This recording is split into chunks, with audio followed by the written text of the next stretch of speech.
Il a utilisé, disons, qui parle arabe et qui sidère le Coran pour coloniser l'Afrique. On parle d'Afrique comme l'Égypte, etc.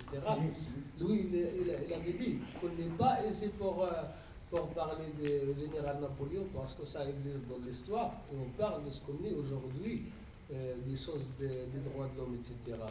Alors moi, je leur dis tout simplement d'être sympa avec la discussion, de respecter chaque parole.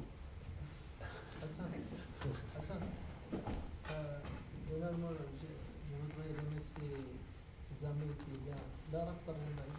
qui viennent participer avec nous cette fête.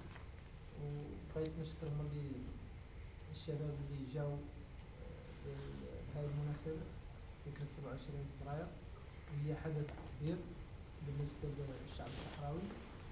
ونشكر الجمعية لأنه أول ما كون تعملها هو تنظيم هذا الملتقى، واللي يساهم بشكل أو بآخر في إفهام الصورة، يعني والله خليك صورة يعني فرنسا كأولا قوة عظمى من الخمسة مجلس الأمن، لها تأثير مباشر في قضية نزاع الصحراء الغربية وعندها دور كبير.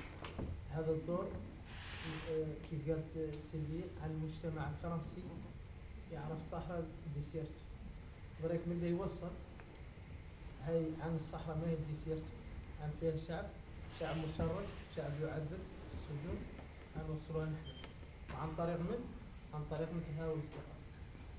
Lui, il a dit merci à vous que vous êtes venus pour nous compartir ce qu'on fait, et merci à tout le monde.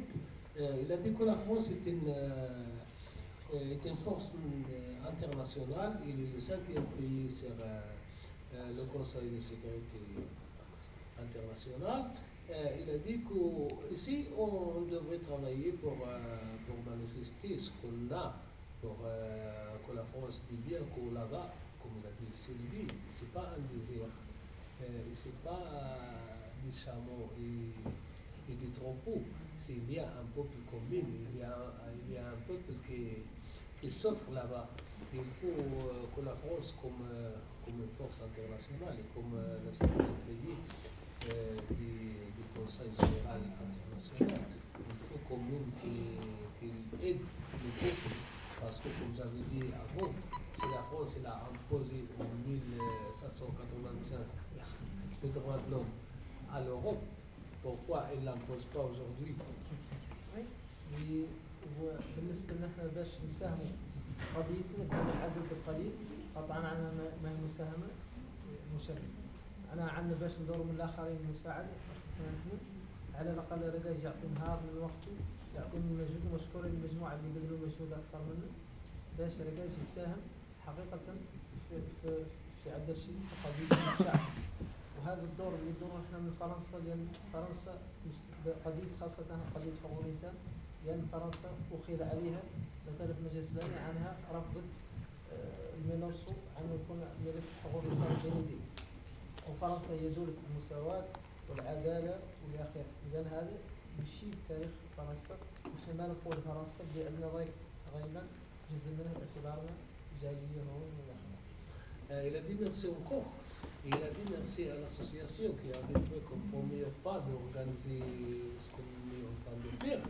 Et il a dit que la France, justement la France, on parle de la France parce que c'est la France qui avait dit non au Mélenchon pour qu'il reprend sur le Sahara, de vigiler les droits de l'homme sur le Sahara. Il dit que la France, c'est le pays, l'égalité, la fraternité et la liberté. Et ça ne convient pas à la France. Il dit non au Mélenchon qu'il vigile les droits de l'homme sur le Sahara occidental. Parce que le MINURSO est un organisme donc, des Nations Unies qui a été créé sur le Sahara occidental, qui est là depuis des années, et qui sont censés normalement régler le problème de l'organisation du référendum. Mais comme disent les nations, comme disent certains Américains, vu tout ce qui s'est passé là, c'est quand même le seul organisme que les Nations Unies ont mis en place et qui n'ont pas droit à un seul mot par rapport aux droits de l'homme. Alors que dans certains pays avec conflit, dans tous les pays et les conflits, les organismes qui sont mis en place par les Nations Unies sont là justement pour réorganiser le pays, mais surtout pour bien gérer les droits de l'homme du pays. Pas justement qu'il y ait des débordements par rapport à ça. Et le MINURSO, qui est installé au Sahara occidental depuis 1991. Voilà, depuis 91, depuis les cessez-le-feu, n'a pas l'œil sur ça. C'est-à-dire qu'ils n'ont pas le droit de faire de rapport sur les droits de l'homme, non, rien du tout. Et la France, et quand les droits de l'homme qui sont occupés les associations des droits de l'homme qui sont occupées du Sahara occidental, ont fait la demande aux Nations Unies d'intégrer cette option au MINURSO, en fait. La France, à l'époque, M. Sarkozy a dit non, il n'y en a pas besoin. Pas besoin de rajouter du personnel au MINURSO pour aller voir si le Maroc fait bien son travail au niveau des droits de l'homme. Et la France est le seul pays européen à avoir dit non. المستقبلية بغض عن الصين عادت تضحك على فرنسا من الإسلام لأنها عرضت يعني حقوق الإنسان اللي كان دائما متهمة به الصين. Regardez comment la France dit toujours que les Chinois, que la Chine ne respecte pas les droits de l'homme. Mais derrière nous, la Chine il a dit oui ou non pour vigiler les droits de l'homme. Et il a embêté la France qui toujours prend des dossiers des droits de l'homme pour la Chine. وهذا نتمنى عنه ما يعود موقف رسمي دائم لانه موقف حقوق النضال، ولكن دور الشعب الفرنسي يوقف مع حقوق الانسان في الصحراء الغربيه ويساهم والناس وهذا جمع اصدقائنا يفهموا الفرنسيين الاخرين اللي نتمكنوا نحن من تعلم الصحف اللغه الفرنسيه باش نصبح الفكره Nous, on souhaite que ça ne sera pas pour longtemps. On souhaite que le peuple français, au niveau de l'opinion publique, nous aide à faire ça en attendant qu'on sépare les Français pour bien le dire. Avant que vous sachiez parler français pour bien le dire. Merci. C'est vrai qu'il y a des choses. Comme M. Sarkozy n'a jamais signé la charte d'Amnesty International à l'époque où il était président de la République. Là, il n'a pas signé. C'est le seul président de l'Europe qui n'a pas signé la charte d'Amnesty International. C'est très difficile d'être tout le temps devant des murs. On a des choses concrètes, à faire voir, on va dire, à l'opinion publique, mais on tombe sur des murs. Avant, j'avais cette impression que les journalistes, on va dire les journalistes, la télévision française, parce qu'on voyait des reportages sur des choses qui étaient assez dures et tout ça. Donc, dans ma tête, je me suis toujours dit, les journalistes sont à part de l'État, sont vraiment indépendants, font leur travail, se foutent on va dire, de qui est à la tête de l'État, qu'il soit de droite, de gauche, de machin, ils balancent ce qu'ils ont à balancer.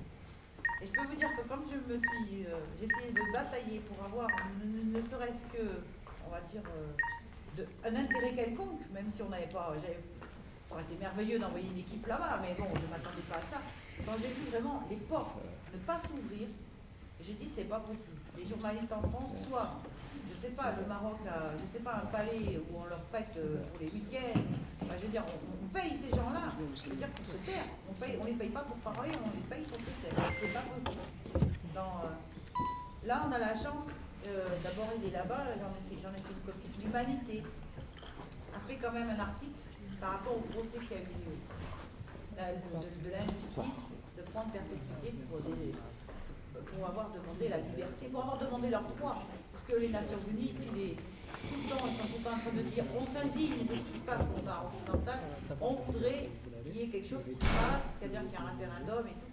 Donc ça, ils savent le dire. Ils savent dire on s'indigne, que ce soit Christopher Ross, que ce soit Ben Ki-moon, ils s'indignent. Ces gens-là s'indignent tout le temps. Mais ils prennent leur salaire et pour moi, ils ne font absolument rien. Ils s'indignent, simplement ils s'indignent.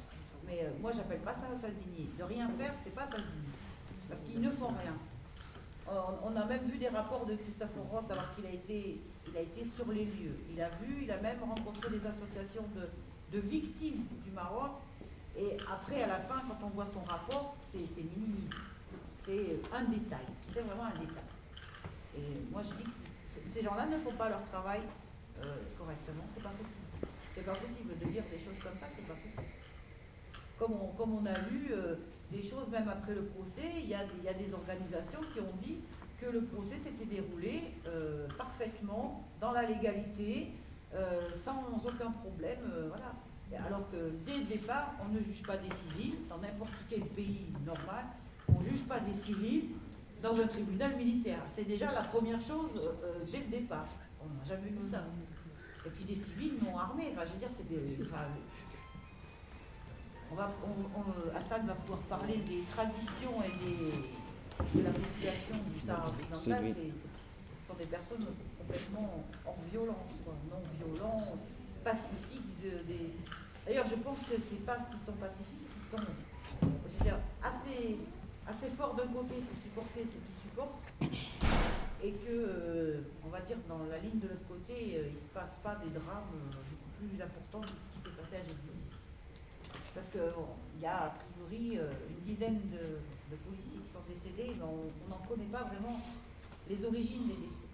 Quand on voit qu'ils attaquent des camps comme ça, où dans chaque toile de tente, il y avait peut-être 2 ou 3 bouteilles de gaz, ils y mettaient le feu.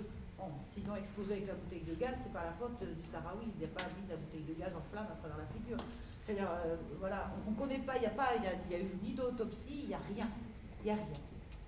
Même quand ils sont arrivés au tribunal, ils parlaient de 11 victimes, alors que le juge, sur ses papiers, il n'avait que 9 victimes. C'était un procès, moi j'ai eu la chance, on va dire, de le suivre pas à pas, parce que j'ai aidé une personne qui était là-bas sur place à faire des articles sur un site, on va dire, un site caché. Et donc je l'ai aidé à faire la traduction en français, parce qu'il ne parle pas très bien le français. Donc j'avais tous les jours le résumé du procès, mais comme j'ai dit, c'est pas possible. On ne peut pas faire un procès avec des choses comme ça. On peut pas. Il y a un Sahraoui de 63 ans qui est accusé d'avoir écrasé 2 policiers. Cet homme-là ne peut pas marcher, il est handicapé, il n'a pas de permis, il n'a pas de voiture. Et aujourd'hui, il a été condamné parce qu'il a écrasé ce policier avec un véhicule. Il ne peut pas accéder au véhicule. Ah, je veux dire, on ne condamne pas quelqu'un avec ça, mais si chez eux, on condamne quelqu'un avec ça. Juste parce que, voilà, il a fait partie des personnes qu'ils ont pu ramasser à ce moment-là. Il y a un homme, d'ailleurs, qui est marié avec une femme française, un Sahraoui, c'est un Amas Farid. Il est accusé, comme les autres, d'avoir donc participé à des musiques et puis d'avoir peut-être tué quelqu'un des forces de l'ordre. Il a été arrêté 2 jours avant, dans la capitale de l'Aïn. Il ne pouvait pas être là, il était déjà en prison, il ne pouvait pas être là. Et il a été jugé avec les autres qui étaient là. C'est du n'importe quoi, c'est de la mascarade de pur et simple. Enfin, ça détruit des familles entières. Des pères, des maris, des frères qui sont en prison. On ne peut pas laisser les choses comme ça. Hassan, les traditions sahraouies. Et une question, monsieur Béal, une question. Auparavant, oui. Oui. Si mes amis nous le permettent, c'est vrai que vous abordez ici un sujet très compliqué. Je crois qu'en France, moi-même d'ailleurs, je reconnais un peu mes insuffisances pour la commission. Il a fallu que, depuis 10 jours, je prenne contact avec pour me replonger un petit peu dans l'histoire des Sahraouis. J'apprends que vous êtes pas loin d'une centaine sur l'ensemble du bocage, ce qui est quand même une surprise. Les journalistes, quand ils l'ont vu ce matin, là, celui qui a interviewé ils n'en prenaient pas. C'était bon, aussi nombreux que ça, etc. Donc, c'est un peu une surprise. Bien. Et c'est vrai que vous avez besoin de faire connaître ça. Or, en France, il faut le savoir, et moi j'ai essayé de relire tout ce qui est pas pensé sur le fameux procès de Marrakech, de Rabat, pardon. Eh bien, il y a Le Monde, je crois, il l'a mis dans sa partie Le Monde par Internet. J'ai vu un tout petit encart dans Politis, à qui j'ai écrit d'ailleurs, c'était très bien résumé. Vous avez parlé de l'humanité sans doute. Mais dans les grands hebdomadaires, par exemple, j'ai cherché mon Nouvel Observateur. Ça fait 2 que je reçois, il n'y a rien dedans. On n'en parle pas. C'est l'Omerta. Alors, le système français de communication vers le public est extrêmement verrouillé. Vous l'avez rappelé tout à l'heure. Les journalistes ont dit ils ont le droit de dire. C'est vrai qu'il y en a ceux qui le disent, qui le disent trop, ils ne restent pas. Ils ne restent pas, donc voilà. ils ont presque. Ils se censurent eux-mêmes, voilà, dans ce qu'ils écrivent. À part certains, heureusement. il y a ça. Alors, comment faire connaître? Vous avez créé une association, Culture Sahara. C'est bien comme titre. Je ne sais pas ce que vous en pensez, je trouve ça très bien d'avoir mis Culture Sahara. Et pas avoir mis pour la défense du peuple sahraoui, etc. Et c'est vrai qu'à travers Culture Sahara, vous pouvez parler de ce qu'est ce peuple et de ce qu'il subit. Dans sa culture première, il est libre normalement. Il est libre, il a le désert pour lui tout seul. Donc... Alors, c'est pas simple, mais puisque vous avez une association quand même assez importante, vous êtes nombreux, je crois que sur le bocage, vous pouvez essayer de faire quelques manifestations pour faire connaître le sujet. Alors, sous quels moyens?